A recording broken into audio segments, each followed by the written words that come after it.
So, ayun na nga, kakain tayo ng pares kasi ito yung hapunan ko. So, papakita ko lang naman sa inyo kung ano yung normal meal in my everyday life sa Joshua Hudson's life, no? So, ito na nga, first round. Yan, no? Sarap na sarap ang kain, no? O, sumasahid ang buhok sa plato.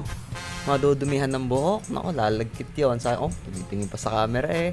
O, yan, kakain. Nakita mo, oh. Parang sabak kumain, no? Dire-diretso. Brad, huminga ka. Alam ko, hindi ka nahinga. Huwag mong pigilan yon. Baka mamatay ka ng maaga. Nakaw. Mayayari tayo. Madami maghahanap sa iyo. Oh, kain pa eh. Oh. Sabaw palang ulam na. Ay. Kasarap naman ang kain na re. Oh. Ang bilis. Nabibilang mo ba kung nakakailan subo na? Oh. Said na said. Pati sabaw. Oh, may next batch pa. O yan mo na dyan yung maliit na bottle na yan. Oh, kain. O, ito na nga. Ang second round natin, mga kababaihan. Ay, kakain. Gato bang masarap kumain? Normal nga lang sa akin to. Hindi pa nga ako nagsasawa. Partida ako'y kumain pa na, ha? Hindi ko lang din alam. O, yan na. Oh, lamon. Lamon na lamon. Ay, sarap. O, nguya. May sumabit sa ngipin. Bahala ka sa dentista mo. Yung dentista may alaw. Lagi ka daw papalinize. Para walang nasabi.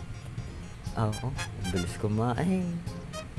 Parang wala pang 1 minuto. Kakaibang kumain to eh. Lamon na lamon. Said na said. Huminga ba? So hinga. Walang bayad ang paghinga. Said na said. Ayaw talaga magpapigil. Ang plato baka marlaglag. Hawaki. Mababasag pa ang plato. Ito na nga.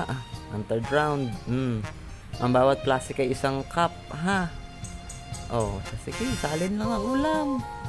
Ubusin mo. So, malaking mangkok ba naman yan? Ubusin mo. Pakasiba mo eh. Kailan ang kain? Isa ba napupunta yung taba?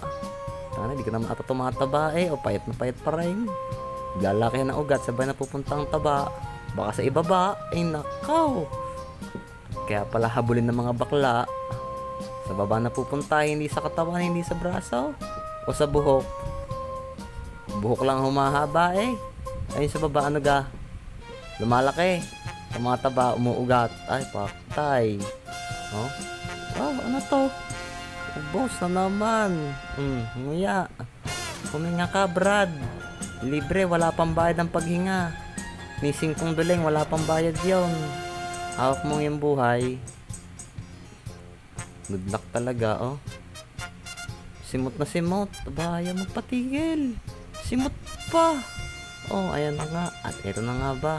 Isa pa, 4th round. Ay, sinalin na. Ayan na, nanggigil na. Halo. Dali. Halo ng halo. Ayan na. Fight ulit. Ganito kasarap kumain si Joshua Hudson. Basta pares, basta may sabaw. Basta kahit anong ulam, basta may sabaw. Galit muna tayo, mga kaibigan. Walang pansin, kakain ako. Partida, hindi pa ako stress nan. Kasi kakaga-recover ko lang from depression. Pero kita mo, hindi pa stress yan. Hindi yan stress eating nan. Ibang klase pag nag-stress eating yan, mas terrible. Delubyo. Patay. Ubus agad. Wala pa 1 minuto, paubos na agad. Nako, ang kanin, kawawa. Kaya sinasabi ko sa iyo, Marcos, babaan mo na ang bigas, huwag mo nang mahalin. Bigyan mo ng 20 pesos, 25 pesos kada kilo ng bigas at ay kukulangin sa akin ang kanin. Nako, patay, okay pa daw. Ayan, may sabaw pa, higaw. Walang init-init. Maulan na eh. It's been raining in Manila. Higop sabaw tayo dyan. Sarap. Brad, ilang terabytes ba yung tiyan mo? Ito na nga ba? Ay, patay. Congrats!